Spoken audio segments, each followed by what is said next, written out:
Salve, salve, meus amigos do Café Cultural, aqui da Rádio Mega Brasil. Como estão todos? Imagino que muito bem, tenho certeza, aliás, que muito bem.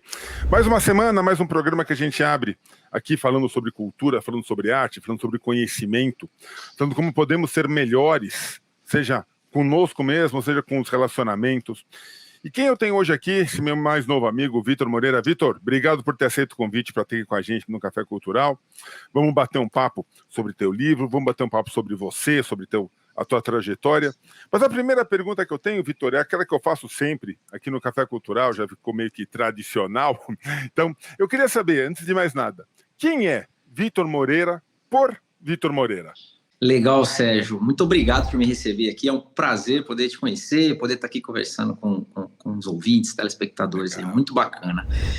Vitor Moreira por Vitor Moreira. Essa é sempre uma resposta muito difícil de se dar, né? Porque muitas vezes quando a gente pergunta quem é você, a gente costuma falar do nosso nome, falar da nossa profissão. Mas pode quem falar é Vitor também, Moreira? Pode falar disso e ampliar. Exatamente. Olha, eu vou resumir. Vitor Moreira é um rapaz nascido no interior de São Paulo, que saiu de lá, se formou em engenheiro de produção e depois começou a trabalhar com gerenciamento de projetos. E projetos, quando eu digo, né, porque projetos é muito amplo. O gerenciamento de projetos que eu trabalhei sempre foi de construção de plantas industriais. E aí, no meio desse gerenciamento de projetos, eu aprendi sobre liderança, eu comecei a desenvolver aquela questão que hoje a gente chama de personal skills ou soft skills, né? E aí escrevi um livro de desenvolvimento pessoal. E hoje eu sou um engenheiro, gestor de projeto e escritor. Ai, que maravilha, que maravilha. Vitor, você falou uma coisa muito interessante que se adequa muito a esse nosso universo das artes, da cultura, que é ter um planejamento. As pessoas acham, esse povo é muito criativo, esse povo gosta de pintar, de escrever, de ser artista, aquela coisa, mas falta planejamento. Na verdade, não, né? Na verdade, eu acho que você precisa se conhecer e saber planejar não somente a sua carreira, mas cada etapa, cada obra, cada passo do seu, sabe, da sua vida, na verdade, né? E tudo. Como que foi isso para você? O aprender a se conhecer e a aplicar isso no seu planejamento? Que legal, Sérgio, exatamente isso. O que acontece, né? Quando eu comecei a estudar sobre gerenciamento de projetos, eu tirei uma certificação internacional em gerenciamento de projetos, comecei a me apaixonar por isso, né? Gerenciar projeto tem tudo a ver com isso que você falou, né? Planejar para fazer dar certo, algo que parece inusitado, mas que você tem, por exemplo, construir uma planta industrial no meio de uma floresta. Me parece algo impossível, porque, né, é um caos ali, mas quando você estuda gerenciamento de projetos, você aprende justamente a fazer isso que você falou, conhecer os recursos que eu tenho, conhecer de que forma eu preciso me posicionar e de que forma eu preciso me planejar para poder implementar esse tipo de coisa. Então, quando eu comecei a estudar projetos, a primeira vez que eu li, Sérgio, a definição de projetos de forma técnica, sabe qual é? Projeto é um empreendimento temporário com um propósito exclusivo. Essa é a definição técnica de projeto. Ou seja, se for destrinchar isso, projeto tem um início, meio, fim e tem que ter um propósito único. É a mesma definição de vida. Quando eu vi isso, eu falei, poxa, se eu estudo tanto para fazer projetos de plantas industriais darem certo, por que na minha vida, que é o maior projeto de todos, às vezes eu não consigo me planejar dessa forma? E aí é o que você falou, eu comecei a tentar entender como aplicar essas ferramentas em mim mesmo para me conhecer e fazer o maior projeto de todos, que era a minha vida, dar certo. O teu próprio livro, né? Se a gente for pensar, você deu um exemplo maior, claro, mas se a gente for pensar, o teu próprio livro é um projeto. Você chegou a aplicar todas as tuas técnicas para fazer o teu livro? Com certeza, teve momentos, inclusive, que... porque qual que é o problema de a gente planejar, né? A gente fala assim, por que poucas pessoas se planejam de verdade? Porque muitas vezes a gente tem uma visão de futuro. A gente fala assim, eu vou tirar férias no final do ano. Isso não é um planejamento. Isso é só um desejo de um destino onde você quer estar. Mas planejar é muito mais do que isso. E eu fiz isso no meu livro. Falei, eu quero escrever um livro em 2022 com essa metodologia que eu aplico nas mentorias que eu faço hoje profissionalmente. E aí eu comecei a justamente estruturar isso. exatamente usando 5 passos que eu falo no meu livro. Eu utilizei o livro para escrever o livro. Olha aí, que interessante. Ah, que legal, que legal. Quando a gente pega o título do teu livro, ele chama muito atenção, né? Autoliderança antifrágil. Como assim, autoliderança? Quer dizer, eu vou me liderar mesmo dentro de um projeto? Explica um pouco como você chegou no título e depois fala um pouco dos 5 passos, claro. Tá, legal. Ó, Sérgio, o Eduardo Gianetti, que é eu adoro o Eduardo Gianetti, né? Leio vários livros dele, que é o nosso filósofo economista aí brasileiro, que a gente tem que ter muito orgulho dele. Ele escreveu um livro, Auto-Engano. E quando eu estava lendo esse livro, ó, pra você ver, eu vou explicar como que eu cheguei no autoliderança. Ele fez uma pesquisa que ele compartilha no livro, que ele faz o seguinte: ele vai pega uma amostragem de brasileiros e pergunta o seguinte, para esse mesmo grupo de brasileiros: olha, você acha que o brasileiro ele é racista? 99%, ou 98%, quase 99% respondiam: sim, o brasileiro é racista. Aí ele voltava com essa mesma amostra de pessoas, as mesmas pessoas, e fazia a seguinte pergunta: você acha que você é racista? Os mesmos 99% respondiam que não. Então a conta não fecha. Sim. A gente não se vê no defeito que a gente enxerga no mundo. A gente faz parte do sistema, mas não se enxerga como esse defeito. Entendo. Então, foi então que eu comecei a pensar: para consertar o todo, eu tenho que começar consertando a mim mesmo. É mais ou menos aquela filosofia do Gandhi, né? Ser a mudança que você quer ver no mundo. Autoliderança é sobre isso. Eu acho que é engraçado, não é verdade? A gente raramente, a gente consegue ter uma visão até crítica da sociedade, ter uma visão crítica até das nossas próprias obras, mas é duro a gente voltar e se olhar para dentro da gente mesmo, né? Dos nossos comportamentos, porque muita coisa a gente fala: putz, grila, olha o que eu fiz. Mas é difícil a gente falar: olha o que eu estou fazendo. Exatamente. Olhar para o presente.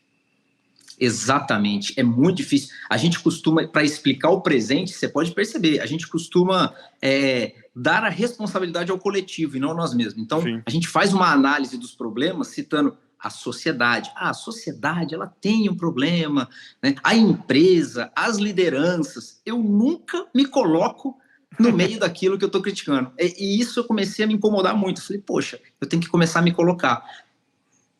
E quando apontam, a gente fica até bravo, né? Quando apontam: não, mas você faz parte. Não, eu não. Eu não faço parte do problema. Muito pelo contrário, eu tento ser parte da solução. Meu amigo, desculpa. Se você tá, se você aponta o problema, você é parte dele, ponto. É isso aí, perfeito, Sérgio. La Rochefoucauld, que é um filósofo francês, ele escreveu uma coisa muito legal. Nós enxergamos nos outros as mesmas falhas que os outros enxergam em nós. Então a gente vive nesse looping de um enxergar a falha no outro. Igual o exemplo mais simples para mim é o trânsito, né? Quantas vezes a gente está no trânsito reclamando do trânsito? Nós somos o trânsito. Nós também saímos de casa com um carro a mais ali. Nós estamos contribuindo para o trânsito. É por aí mesmo, é por aí mesmo. Fala um pouco dos 5 passos rapidamente, só para a gente ter um pequeno spoiler do teu livro. Quais são os 5 passos que você identificou para a gente poder desfragilizar, vamos dizer assim, a nossa autoliderança? Perfeito, Sérgio. Da onde que eu tirei 5 passos? Né? Só por que 5 passos? Né? As 5 passos não saíram do nada, saíram justamente da minha experiência de gerenciamento de projetos. Gerenciamento de projeto tem uma metodologia que ela divide todo o projeto em 5 grandes etapas. E dentro dessas 5 grandes etapas, ela aplica princípios de gerenciamento. Então, o que eu fiz? Eu fiz a mesma coisa.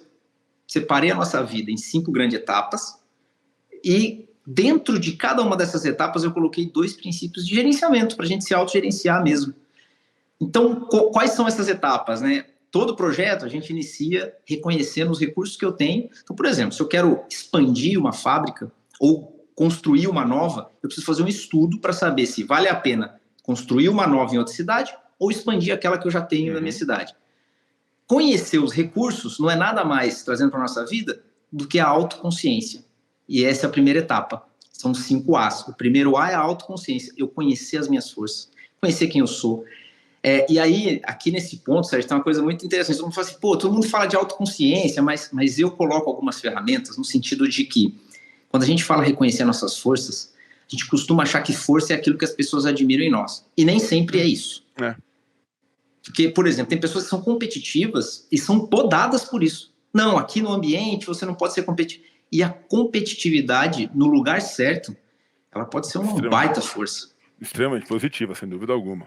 Então, a autoconsciência é isso, é entender suas forças, como realmente você consegue desenvolver aquilo que você é bom, seu talento, e mais do que isso, não adianta ser forte se você não entender a circunstância na qual você está inserido. Se eu colocar o Messi no gol, de nada adianta, o meu time não tem vantagem nenhuma. Eu sei que o Messi é bom, mas não basta eu saber no que ele é bom, eu tenho que posicionar ele no lugar correto. Claro. Autoconsciência é isso, eu saber a minha força e saber como me posicionar, gerenciando essas minhas circunstâncias. Depois que eu já sei quem eu sou, eu traço a questão da autorreflexão. O que é autorreflexão? Eu defino os meus valores, eu faço uma autorreflexão para definir os meus valores. O que são os meus valores guias? O que me guia? Por exemplo, eu quero ser milionário. Tudo bem, isso é um objetivo. Mas tem duas formas de eu ser milionário. Tem várias, na verdade, né? Mas eu posso assaltar um banco e amanhã eu fico milionário. Só que quando eu faço isso, eu firo alguns valores. Ferindo esses valores, eu não estou cumprindo o propósito. E aí eu entro na autorreflexão entre valores e propósitos. Quando eu defino isso, eu começo a definir bem quais são os caminhos que me fortalecem enquanto eu busco aquilo que eu quero para minha vida. Após a autorreflexão, que é basicamente um planejamento de como eu vou seguir, por qual caminho eu vou seguir, eu vou para a autorresponsabilidade. Então eu assumo a responsabilidade por tudo aquilo que eu me comprometi. Já sei onde eu sou forte, já sei o meu propósito, já sei os meus valores. Agora eu preciso me autorresponsabilizar por isso. E aí, nesse sentido de autorresponsabilizar, eu tenho sempre uma frase muito legal que eu gosto de compartilhar nessa frase, que é: eu não sou a minha intenção, eu sou o resultado que eu gero. A gente tem essa mania de achar que, poxa, como eu quero, eu sou bom, aí começa com isso aí, né? Eu não sou eu que sou o trânsito. Não, mas o seu resultado é gerar trânsito. Claro. Se eu chego atrasado numa reunião, ninguém quer saber o que aconteceu comigo ao chegar lá. Eu sou o atrasado da reunião, porque esse é o resultado que eu gerei. A gente é muito bom em dar desculpas, né? Não, olha, eu cheguei atrasado por causa... Você chegou atrasado, ponto. Pede desculpa. Gente, perdão, cheguei atrasado. Exatamente. É isso. Perfeito. A gente é muito... Inclusive, tem uma frase no meu livro que eu falo: quanto menos justificativa você der, mais confiável e mais próximo do seu propósito você está. Se você está tendo que explicar demais, tem alguma coisa errada. Por aí, isso vale para tudo, viu? Isso vale para tudo. Até pegando esse exemplo da reunião, quantas vezes, gente, desculpa, peguei um maior trânsito na marginal. Sempre tem alguém que fala: engraçado, eu vim pela marginal e estava livre. É verdade. Sempre tem alguém que vai te contrapor, né? Mas tudo bem, vai. Continua. Não, mas você tá perfeito. E aí o meu livro eu coloco esses pontos. Porque, por exemplo, pra gente evitar, então, acho que eu faço? Aí dentro da autorresponsabilidade eu ensino como criar sistemas para isso. Nós precisamos criar sistemas, porque sistemas nos impedem de sair daquilo que a gente se comprometeu. Calendário, por exemplo, lista de afazeres, esse tipo de coisa. Parece bobo, mas se você começar a aplicar, você começa a entender o quanto você consegue ir se fortalecendo. Então, eu estou no meu terceiro passo ali. O quarto passo é ação. É eu ter que agir de fato. Eu chamo de autoignição. A autoignição é gerenciar para o que eu me entrego. E assim, tem um ponto importante, né? Na autoignição, não é sair se entregando a tudo. É saber ao que se entregar. E saber o que não se entregar também. Eu falo, antes de a gente parar, antes de a gente, vamos supor que a gente está mergulhando, né? Antes de a gente emergir, a gente precisa parar de afundar. Sim. Na finanças tem um princípio básico, que é: antes de eu sair ganhando dinheiro, eu tenho que parar de perder. O primeiro passo é sempre: estanca as dívidas, para de perder dinheiro, depois você pensa em ganhar. Na nossa vida é a mesma coisa. Eu tenho que definir o que evitar antes de sair me entregando porque eu preciso. Alimentação, a gente sabe, né, Sérgio? A gente sabe, mas a gente é muito bom também falar: não, mas espera aí, não, mas deixa eu só fazer isso aqui. Eu sei que meu foco é esse aqui, mas espera aí, olha, tem isso aqui que é bom. A gente é muito bom em fazer esses pequenos desvios, né? E na verdade, quando a gente vê esses pequenos desvios, tirando a gente totalmente do caminho. Totalmente, que você está perfeito. Isso que você está falando é o livro do Eduardo Janes, que fala de auto-engano, ou seja, a gente não somente para os outros, como a gente mente para nós mesmos, né? Gente, mas foi só um dia que eu não fui para lá, que eu disse, mas um dia que você não foi, você simplesmente deixou de estar lá que você precisava.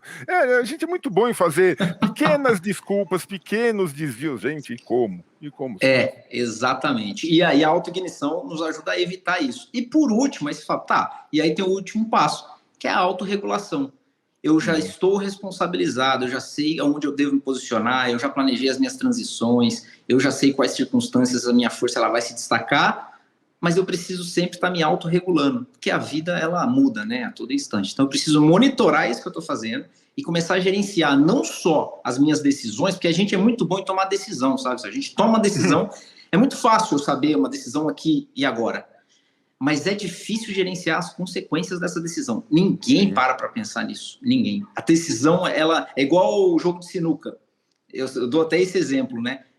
A decisão, é muito fácil tomar uma primeira decisão, que é eu preciso matar essa bola. Mas se eu matar a bola e na próxima jogada eu eliminar as minhas chances, eu tenho a chance de perder o jogo.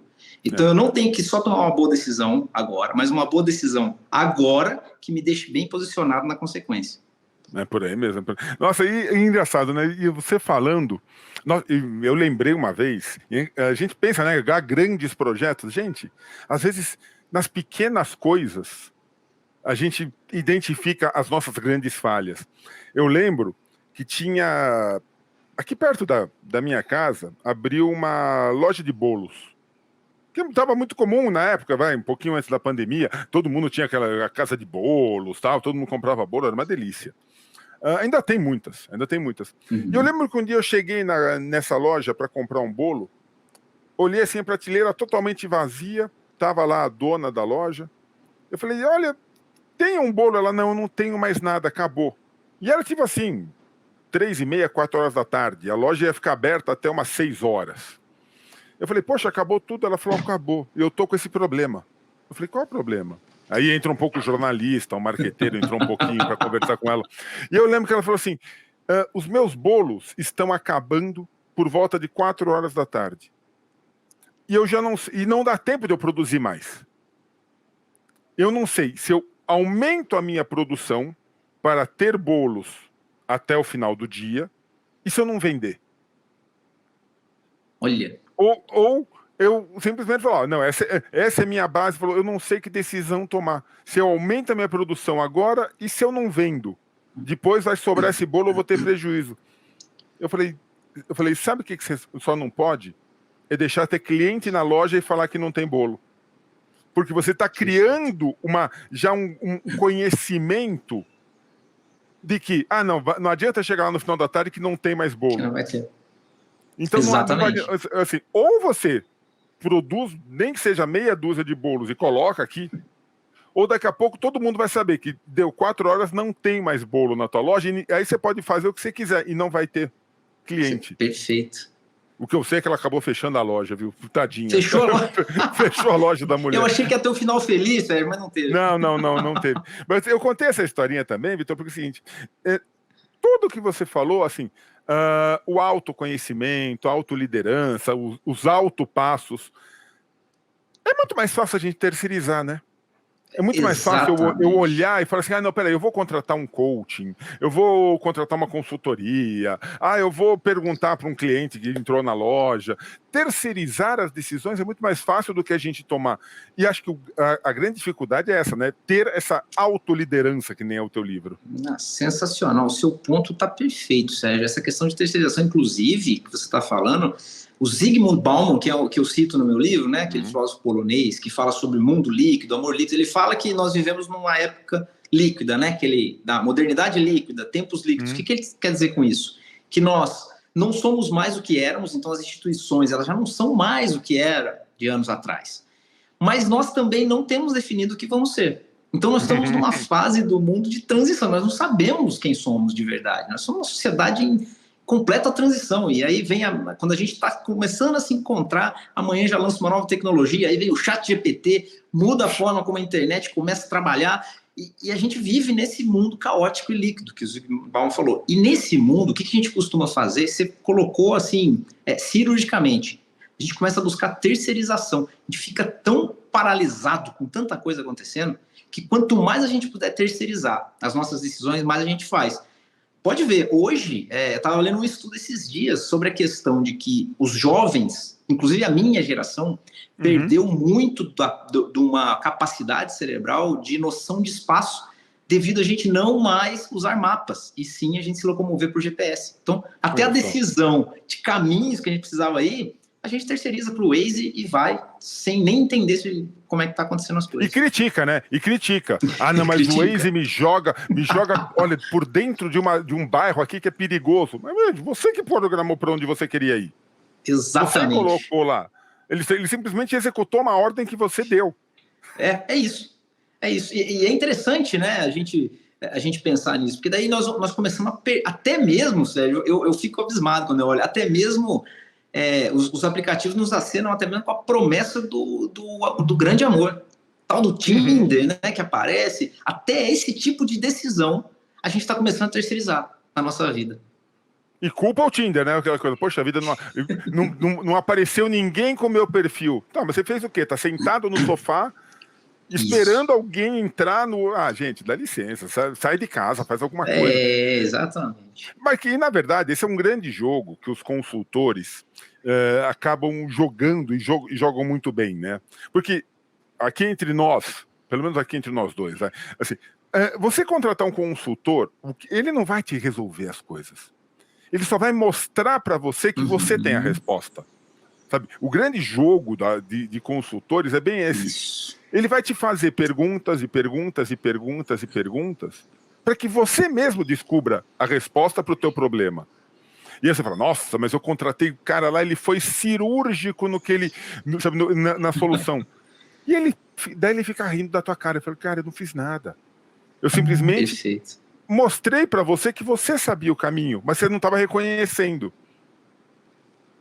É exatamente isso. Eu trabalhei com consultoria e ninguém dá consultoria sem antes conhecer o negócio. A primeira coisa que a consultoria fala assim, abre aí para mim todos os recursos e informações que você tem. Porque ele usa a própria informação do cara. A resposta está onde? Está lá, caramba. Exatamente. Só que a gente tem essa... Eu não sei a razão direito que a gente quer terceirizar isso, né? O Leandro Carnal, ele fala muito sobre... porque quando a gente não se responsabiliza, a gente entra numa zona mais de conforto. Então, se deu errado, não fui eu.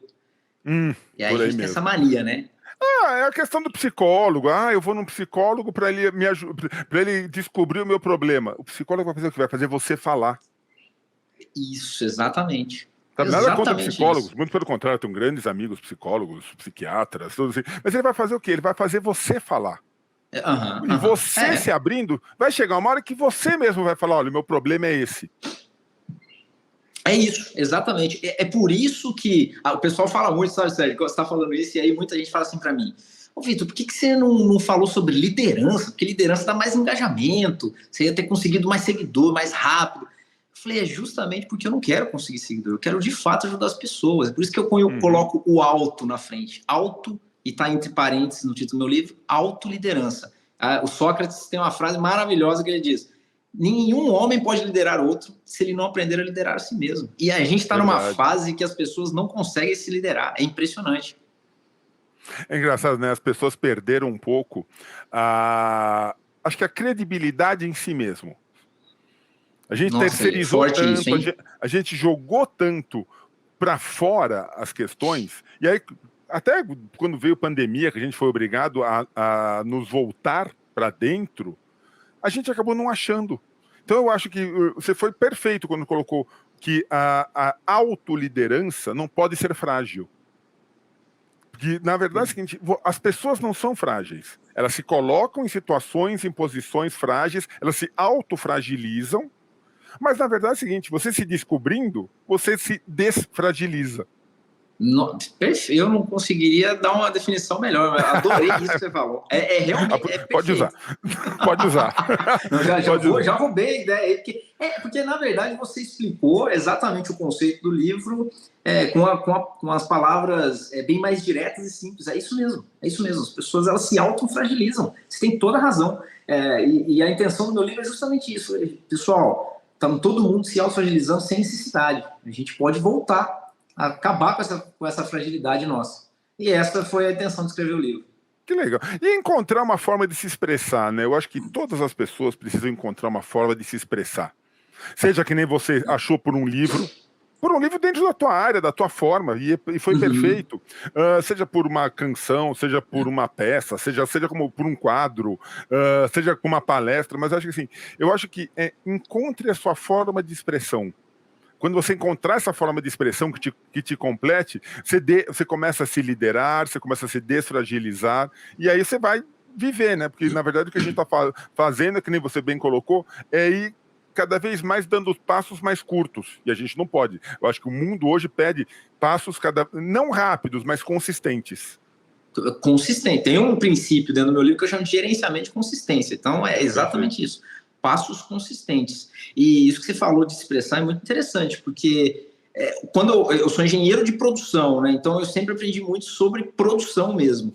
Qual que é a intenção de a gente criar um sistema de produção? É entregar algo. E quando você fala que todo mundo tem que encontrar a sua forma de se expressar, é exatamente isso. Acho que todo mundo tem que encontrar aquilo pelo qual o processo de vida dela funcionando, ela vai entregar. Como que ela quer entregar? O que ela quer entregar para o mundo? E as pessoas estão meio que desistindo disso, né? O ChatGPT vai roubar, não sei o que, vai fazer por mim. E aí as pessoas vão desistindo de si mesmo.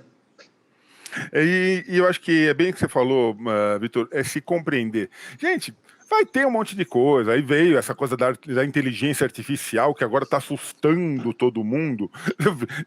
Teve essa semana, teve aquela coisa, a foto do Papa, né, vestindo um casacão branco e até a revista Vogue, que é uma excelente revista, não sei o que lá, colocou: olha o Papa vestindo um casaco. Daí o Papa: não vesti casaco nenhum. Ele foi montado, sabe? Então, quer dizer, a que ponto vai chegar isso? Eu não sei a que ponto vai chegar, mas só vai chegar num ponto que nós deixarmos chegar. Eu acho que a gente não pode perder de vista o nosso projeto. A hora que a gente larga a mão do nosso projeto, aí qualquer coisa toma conta. Sabe? Eu acho que seja a inteligência artificial, seja o que for, só vai chegar aonde nós permitimos que chegue. E se a gente tiver no controle, melhor ainda, né? Com certeza. E tem uma coisa que, na era, o próprio nome já diz, né? É inteligência artificial. O mundo está se esgotando, ele está se saturando de coisas artificiais. Em um mundo onde a era da artificialidade vai reinar, quem for menos artificial é quem vai se destacar. Eu sempre falo isso. Então tem que tomar muito cuidado com isso. Esse ChatGPT agora escreve livro, tá? Mas calma, porque tem uma humanidade nossa que máquina nenhuma. Ele pode.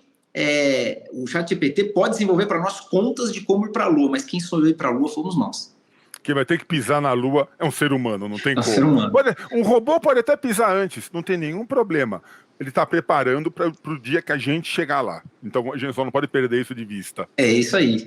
Nós estamos no controle, como você disse, perfeitamente. Por aí Perfeito. mesmo. Vitor, como que as pessoas acham o teu livro, o Autoliderança, Autofrágil? Onde que está? Já está nas redes, está nas plataformas? Como as pessoas acham o livro?